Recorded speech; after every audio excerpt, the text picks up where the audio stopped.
આ તરફ રાજકોટ વેરા વસૂલાત શાખાની આકરી કાર્યવાહી સામે આવી, જેમાં 20 દુકાનોને પાલિકાએ સીલ મારી દીધી। મવડીના સાલીભદ્ર એવન્યુમાં 10 નળ કનેક્શન કાપી નાખવામાં આવ્યા, જ્યારે સોની બજારમાં પણ દુકાનોને સીલ કરાઈ છે। મયુર સરવૈયા વધુ માહિતી આપી રહ્યા છે। મયુર, જણાવશો શું વધુ વિગતો? બિલકુલ, માર્ચ એન્ડિંગ જ્યારે શરૂ થવાની તૈયારી છે ત્યારે રાજકોટ વેરા વસૂલાત શાખા જે છે તેમના દ્વારા કાર્યવાહી કરવામાં આવી છે। ઉલ્લેખનીય છે કે આકરી કાર્યવાહી જે છે તે વેરા વસૂલાત દ્વારા કરવામાં આવી રહી છે।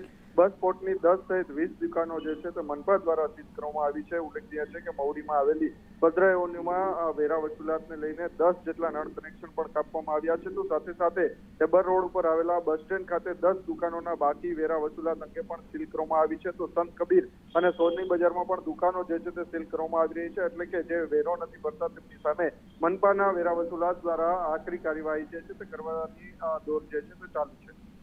આભાર સમગ્ર માહિતી આપવા માટે।